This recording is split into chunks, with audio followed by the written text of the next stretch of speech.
Personnel and Animal Welfare Committee to order. We will start as a committee of just the chair because we have a lot of items and we need to get started. So we will begin with public comment. First, and any animal noises in the audience will result in you being asked to leave, and we're not going to ask again of anybody. We'll begin with Wayne Spindler under public comment.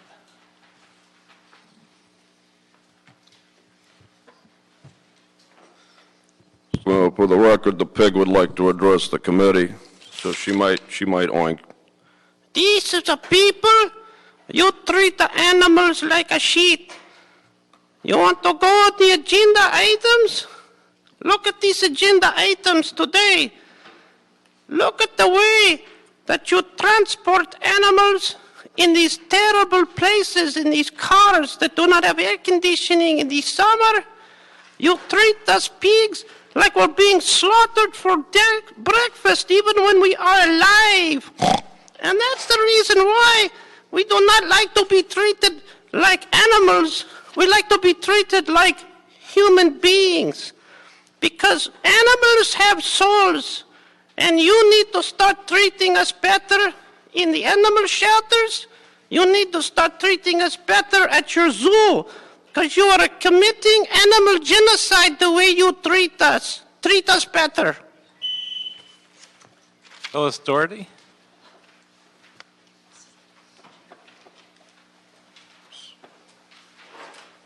Good morning. Morning. Phyllis Doherty of the Animal Issues Movement. We have several items on the agenda regarding the mobile spay neuter clinics, which are wonderful. I don't even need to take any time to say, yes, I'm totally in support of all of them. But we have another situation, the old South LA shelter, which is actually now mid-city because South LA has moved down. And that shelter is great for housing animals on a temporary basis, not good on a permanent basis. But it has a full spay neuter clinic that has been operative up until this last few years. It would not take a huge investment to create a daytime adoption center in there for those animals that are down in that awful old shelter. The district is so bad down there on 60th Street. They could be brought up. You could get a lot of volunteers to help and have a mid-city adoption center and a spay-neuter clinic that could operate on the weekends and the evenings. That would really help because that area is just a no-man's land for veterinary care and spay-neuter. Thank you. On to item number one. Item number one, communication from the mayor relative to the exemption of one assistant general manager, economic and workforce development department of the civil service pursuant to charter section 1001B. This would be a consent calendar candidate, except we have a card from the public. Mr. Spindler.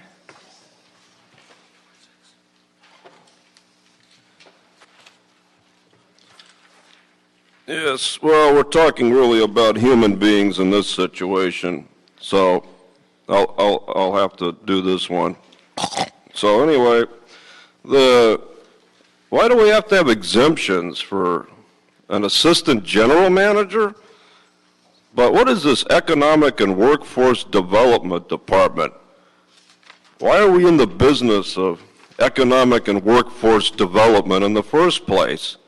If you want to, is that job creation? Is that what that is? If it's job creation, we have committees, we have commissions, we have 100 people working on this in committees and all over the place. So if you want economic and workforce development information, go to our ad hoc jobs committee, go to our ad hoc committees, go to our council committees.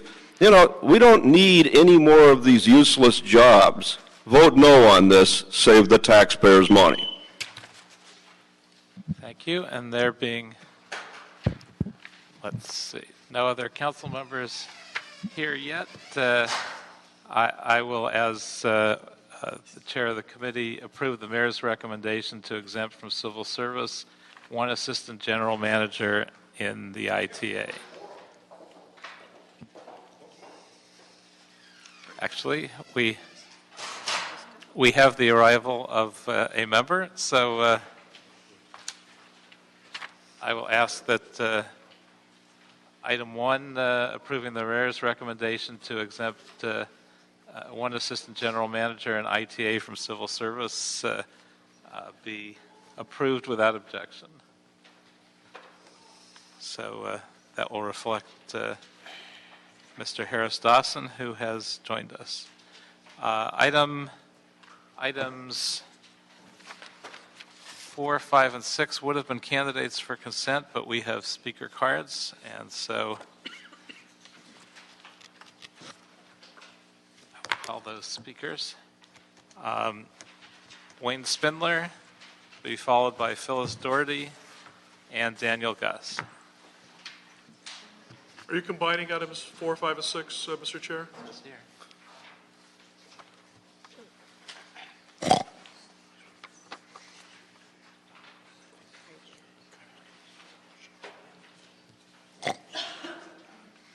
Okay, we could do that. Mr. Chair, you're combining 4, 5, and 6 then? For... I guess we could do that. Why don't we do that? Okay, then let me read them. Item number 4 is Department of Animal Services report relative to a proposed agreement with the City of Beverly Hills to provide animal care and control services. Item number 5, Department of Animal Services report relative to a proposed agreement with the Amanda Foundation for a mobile spay neuter clinic. And item 6, Department of Animal Services report relative to the acceptance of a request for $136,755.98 from the estate of Jimmy M. Mitchell. So we get 3 minutes? Let's make it 2 minutes for the 3 items. Okay. All right, number 4, go ahead, Pig. Yes, item 4, thank you. The City of Beverly Hills will be providing health care for us animals who are lucky enough to live in CD11. Thank you so much, Bill Rosendahl. And I know Mike Bonin is not that one who cares. Bill Rosendahl cares about us animals. He raises chickens in his backyard. He's a farmer and a humanitarian, and he is the president of the Los Angeles Health Commission. We talked to him Monday night. Thank you, Bill Rosendahl. Now, all of us animals who live in CD11 will now go to Beverly Hills for our health care, the platinum standard of health care for all animals. Because in LA City, they've been killing us like slaughtered pigs. And now we're getting a chance to get the best health care in Beverly Hills. Please extend the policy to CD5 so people like us, yes, we're people, we're animals, in Encino, especially Encino, but also in West Los Angeles, we too want to go to Beverly Hills to receive our health care because we know Beverly Hills is a caring and compassionate community for people like us. Now, getting to number 5, do not neuter or spay us. We do not like to have our genitals cut off. And then on number 6, this poor man died, Jimmy Mitchell, and gave $136,000 of his money. Please give that money to Beverly Hills for the health care for the animals. Thank you. Daniel Gus.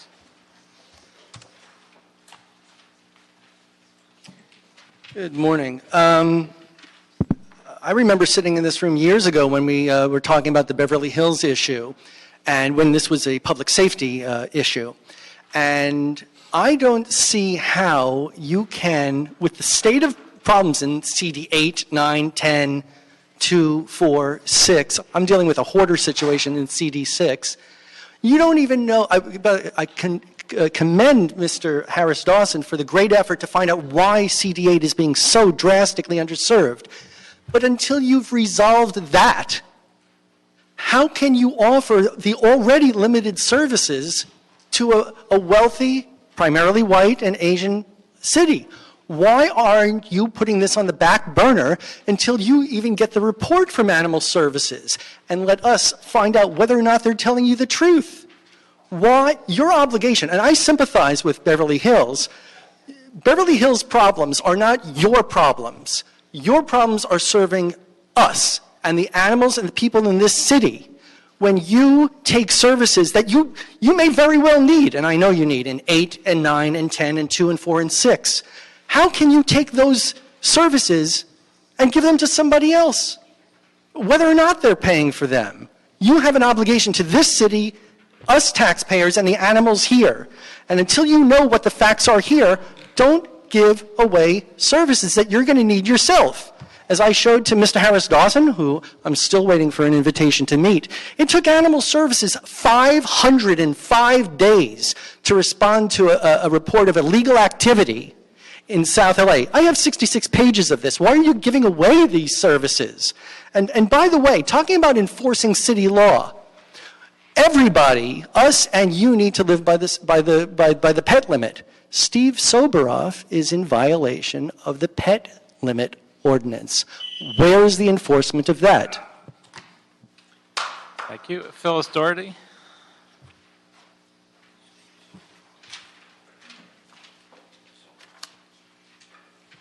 Good morning, Phyllis Doherty with Animal Issues Movement. In some ways, I have to agree with Mr. Gus about Beverly Hills. I am sure you're going to go ahead with the contract, but it's been said that the reason that we're doing this contract is because they provide adoptions in Beverly Hills, and it's so helpful. Actually, all we do is pick up the animals and bring them to our West LA shelter. Most of them would be brought there anyway. This way we get paid for it rather than, since Beverly Hills doesn't have a shelter. The sheltered animals before were going all the way down to Carson. People weren't able to find them. Logistically, there's some good reasons to do this. But we have to also remember that for 5 years, this city did not collect the money Beverly Hills owed us. That was just done last year. 5 years. And you can check that. It was very public, Mr. Harris Dawson. So we need to find out why we didn't collect that, why our accounting is so bad with Beverly Hills that we didn't get the money. And I would suggest what I just brought up, and you weren't here, so I'm going to repeat this, that at the old animal shelter at 11th Avenue in Jefferson, which is actually mid-city. It's not South LA anymore because the city has moved farther down. It's a wonderful location to serve South LA and the mid-city area in District 4, Councilman Rue's district also. We do not have anywhere in that area that people can come in and adopt shelter animals.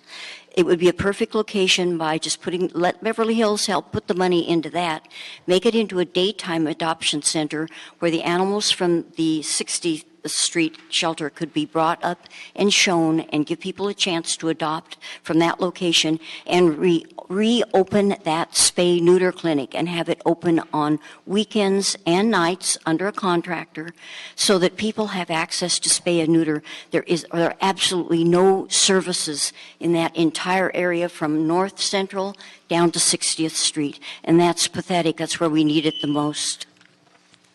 Thank you, Ms. Doherty. So we will approve items 4, 5, and 6 without objection. Item 4 to approve the Department of Animal Services request to renew the agreement. Item 5 to approve the Department of Animal Services recommendation. And item 6 to approve the Department of Animal Services request to accept the donation. And also I made an error which we could correct on item 1. I said it was a general manager, assistant general manager for ITA. It's for EWDD. So with that, let's hear item number 2. Item number 2, Personnel Department and Innovation Performance Commission reports relative to the creation of a learning and career development strategy for city employees, proposed contract with Cornerstone on demand for integrated human resources system, and related matters. I don't know why that actually is. Good morning, Raylan Napper, Personnel Department. Good morning. Michael Gold, Personnel Department. So today we're asking you to approve a contract that from its outset contemplates 5 years, giving the Personnel Department the authority to extend the terms for year 4 and 5.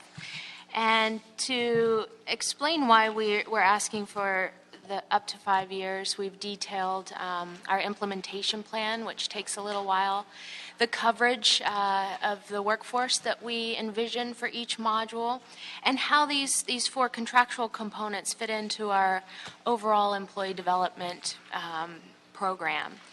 And you may have noticed that our vision of the coverage will result in us needing funds, and so we're also asking you to support in concept this plan now, because we'll be back in a couple of years to ask for funding. We really believe we've developed a comprehensive employee development plan and career development plan for employees that's going to engage them and empower them. It's going to establish consistent practices across departments and also create great opportunities for innovation. This is the plan that the Innovation and Performance Commission has endorsed. And it's made up of components we've developed in-house, like engagement and recognition and a mentorship program that's on the horizon. And then some outsourced components, and specifically these four for learning management to replace our current system, and then adding onboarding, performance appraisal, and succession planning, which will enhance our current succession planning efforts. And I want to clarify that this is not a human resources management system. It's not that. It doesn't track the transactional things and payroll transactions. It's more talent management. And while these can integrate with other systems, they're not reliant on that. And we obviously went out to bid for all these components. One component 3 times, and then we had an RFQ and an RFP for other components. And we considered various options using multiple vendors, but ultimately Cornerstone's integrated system and their competitive pricing really was what persuaded us to go with them. And supporting this plan means supporting the opportunities that it creates, particularly in the areas of employee selection. These components really will allow us to potentially revolutionize how we do employee selection in the personnel department. It will put the employee in the driver's seat, making them clear on what competencies are needed for any position they desire. They'll be able to see what courses they need to take to achieve those competencies. Potentially, they could also not have to wait till an exam opens, but instead apply as soon as they feel they qualify. Because this also gives us the opportunity to redefine what an exam is. It can consist of your score on the quiz in a training program, your evaluation on the competencies that are needed for things, and even change the way we write requirements. So a lot of opportunities beyond just learning and development here. And then finally, to close, I want to thank you for hearing this before recess and all the people that made that happen. The city needs these programs, and we can't miss another day, particularly the departments who are already piloting a new performance appraisal system. We need this system in place July 1 to log those evaluations. Now, have you looked at some of the more basic HR things? I know I've talked with various folks for years about it that would allow you to enter an employee's information when they first start and have it populate a number of other fields, so we don't have 7 different people entering all the same stuff, and can track their personnel files and put the whole system into a paperless mode. Because it seems like we're doing some more sophisticated things with this, but we're skipping the less sophisticated things that we should be doing at the same time. Yes, I think those options were explored because, believe me, we're ready to get rid of paper and redundant input as soon as possible, and it's been talked about, as you said, for a long time. And I believe there was a movement to just try to enhance our current payroll system, PACER, to allow for that, but don't think that's quite happened given all the competing priorities. But yes, that's certainly explored. We shored up best practices among that process with the clerical folks who are inputting that. But like you said, we're contemplating something more sophisticated. So we're really looking at onboarding, full onboarding, not just the forms and inputting, but, really, what's the word I'm looking for? Bringing employees on, up to speed with what's required for their job, the culture, how to get things done in the city. So, I'm aware of systems that will work with a payroll system, and I'm sure would work with Pacer or could be replaced by another system. But usually, it's not the payroll system that drives the rest of it. Usually, it's the rest of it, and the payroll system gets added into it. And it seems to me that we would probably try to do all of that at the same time.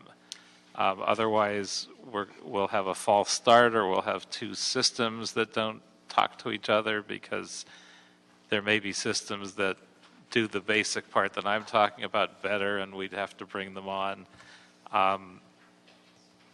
I think we may be jumping ahead of ourselves by doing an incomplete job of all of the same type of stuff. Good morning, Council Member. Phyllis Lyons, Personnel Department. Yes, we have discussed this before, and we've looked at it for years, and I'm glad that Jody Oxheimer from the CAO's office is joining me. A full-fledged human resources management system is something that I would give my right arm for. It's extraordinarily expensive. We've gone down roads with both the CAO and ITA, and the city has had other priorities as it relates to systems. And so we had to, in essence, make do with HR modules that are part of the PACER system. Payroll in the city, frankly, has driven this issue. No one wants to make a mistake on a paycheck. And so we have a complicated payroll system with many bonuses and many MOUs. And there's been a reluctance to leave that without fully studying both payroll and personnel. So this, we're looking at anything that we do with this system, we would have interfaces into the new payroll human resources management system, which at this point, there's not just personnel records, but there's benefits. That's on a different system. But we pull all of it together at the time that the city has the funding to do so. Jody Oxheimer with the CAO. So we've had several exploratory meetings that have included ITA personnel, CAO, CLA, the payroll system consultant, Hess and Associates, and it really is a very and the controller, and it really is a very complicated endeavor, and we would be looking at several years to implement a system that would effectively integrate with our very, very effective payroll system. So the interim step that we're taking on the paperless HR pieces is the Hess and Associates is going to basically relocate from the controller's office to the personnel department in March or April of this year and work almost solely with the personnel department on integrating all of the pieces that can be integrated. The other complicating factor is that whatever HR system we eventually pursue has to integrate not just with interface and integrate not just with PACER, but also with FMS.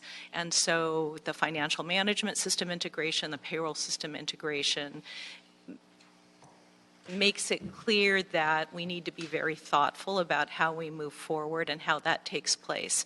And so, so at least in the interim period, we would expect that PACER would be able to meet those needs, would develop paperless Form 41s and meet the personnel department's highest priorities, medium priorities, maybe even some of the lower priorities for facets of the system that can meet their needs. And then the item, the Cornerstone item that's before you today is an additional robust piece that is brought forward as the result of an RFP process.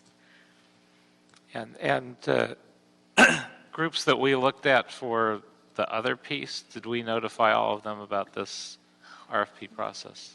Well, the RFP process for Cornerstone, I think, went through its regular notification process through the Business Assistance Virtual Network. I don't know what additional outreach personnel did initially.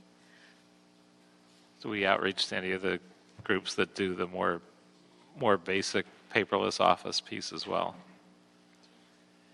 You know, our outreach was to vendors that provided learning management systems, onboarding systems, performance management, and succession planning. Those are the models we were looking for.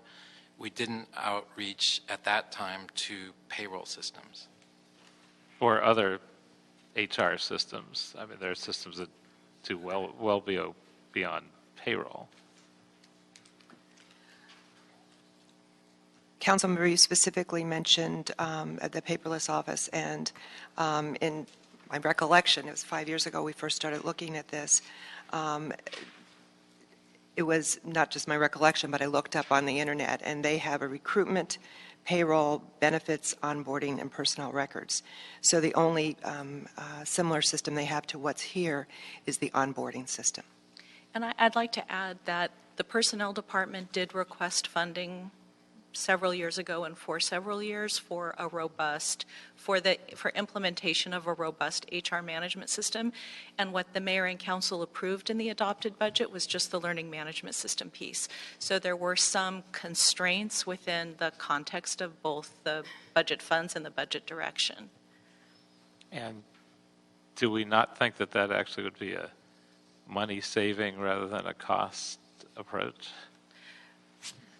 I think personnel would agree with you that it would be a, Because but at the time the mayor potentially- and council didn't agree. I mean, well, I don't know that council really ever took a serious look at it. I think it clearly would eliminate a certain amount of clerical jobs, but I don't think that would be of any harm to anyone because we don't have a shortage of clerical jobs that we actually need in the system. So I think we would find other things for those folks to do pretty easily. But if instead of having 7 different people entering all the same stuff, we just did it once, it seems like once you got past the initial period, you'd be saving a lot of money. So as we budget, those are the kinds of things we should be looking for to continue to get us out of the hole we've been in. And I expect there will be another opportunity this year with the budget to consider funding for that kind of a system. I certainly encourage personnel to make a stronger run at it this time because I think it needs to happen. The question for me, though, is how well will those systems mesh? Because it sounds like some of the needs are overlapping, and obviously you'd want those kinds of systems to be able to speak to each other. So can we do that in a way that won't duplicate and won't have a lack of communication after all that? Yeah, if it doesn't do that, we're not going to do it.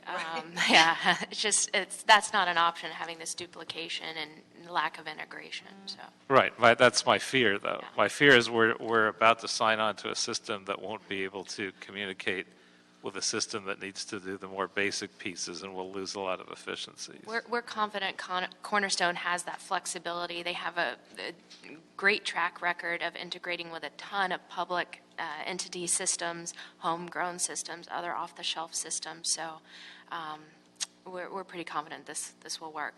And we're starting with an integrated system, so we knew these 4 pieces fit together. And we know from our past experience that we only need 1 data feed from an existing city system now to run these 4 programs. So this is a pretty easy start, and then it's just that next step, whatever transpires with HRMS, I'm confident we can integrate and smooth out a process first before we automate it with systems. I've got some other questions, but I just want to see Mr. Harris Dawson if you have anything you want to ask. I wonder if you could talk a little bit about Cornerstone's background and similar experiences. I assume this isn't the first time they're taking on a project like this. This is not, yeah. Do you want to speak to that? I could start. Yeah, so Cornerstone began as a learning management system about 15 years ago, and they've added components to their system, but all of their different systems, including the performance piece and the onboarding piece, were created by them as opposed to their competitors who bought out other companies and tried to integrate later. This is all integrated within one company. It's their own system. And one code, basically. I think they initially started handling more private sector clients, but over the past several years, they have a whole public sector piece. They provide the system for the state of Nebraska, state of North Carolina, county of San Mateo, and they're growing their public sector business a lot right now. But they have a good track record. I think they're one of only 3 or 4 companies out there that provide all these different components. I don't know. I'm still a little bit nervous about this one, so I'd be hesitant to let it go forward without a little more exploration. Unless Wayne Spindler can change my mind, since we have one speaker from the public.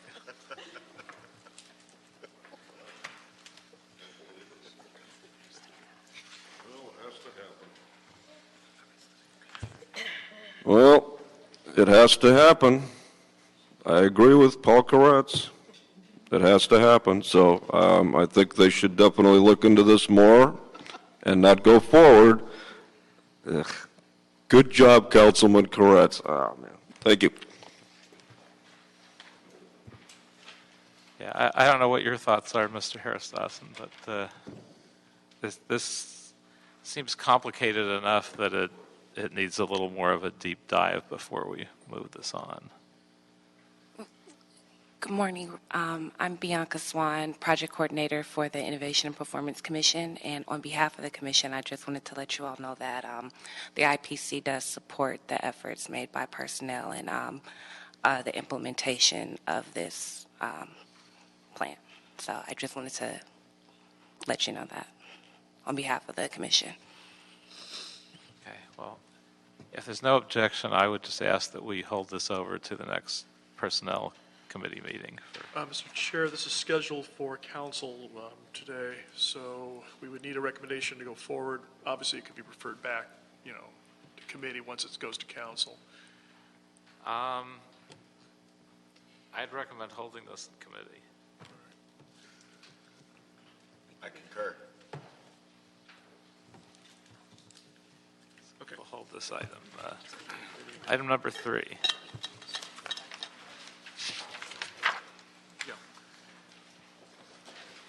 Item number 3, Department of Animal Services report relative to proposed agreement with the Lucy Pet Foundation for a mobile spay-neuter clinic.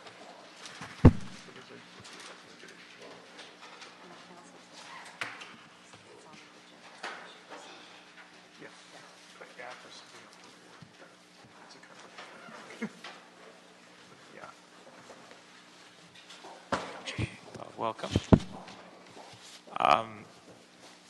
Since this is a new program, I wonder if we could just speak to this for a couple minutes, just to have a little more general awareness of what the Lucy Pet Foundation does and what it would do in this contract.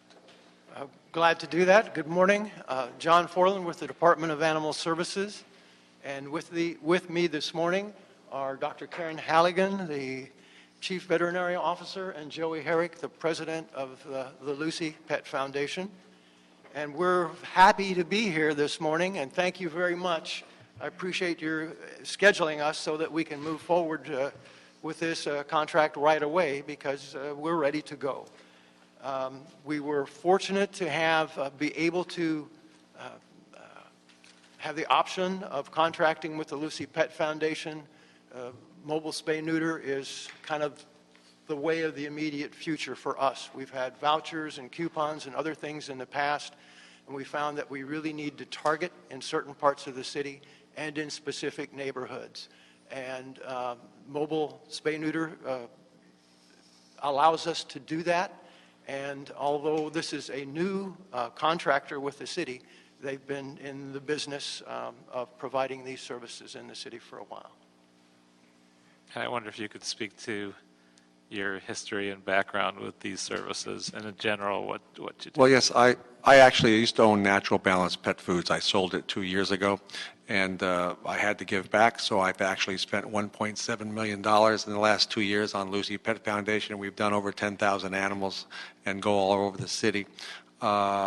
I don't make any money from this. I don't take a salary. I own the building that we're in. I don't charge rent. And this is something that I'm giving back. Dr. Halligan is our chief veterinary officer who was with the SPCLA for 12 years. And she's an unbelievable surgeon, and she has carte blanche to run these spay and neuter trucks like nobody runs spay and neuter trucks, which is the reason why we've been doing this for 2 years. We've being offered this to do this is because of her expertise and how well it's run. The contract, well, basically the contract, I think they want $4,000 the first year and $6,000 the second year. It's basically like a $500,000 contract, and it really costs me $625,000 to fulfill it. So even with the city paying for whatever they're going to pay for, I still will kick in about $125,000 to fulfill the contract, which I'm happy to do because it needs to be done. And the other thing I want to add is that I think since we've been in these areas like Sylmar and Pacoima, I mean, there's been money up there that they can't use because there's a resistance to the pet owners actually bringing the pets in, and that's something that we've targeted. We've befriended Juan Carlos. He's a Latino radio host, and we're going to really get into the community and teach them that why it's important to spay and neuter, how it's better for their pets, and really try to work with the communities and also work with animal services. We've already been to all of the 6 shelters personally to find out what areas are creating the problem for you, and then we're going to target those areas. And do you know now what areas you're going to target? Yes. Well, we know Sylmar and Pacoima for sure has a problem. We were at the West Hill shelter, and there's no mobile out in the valley at all.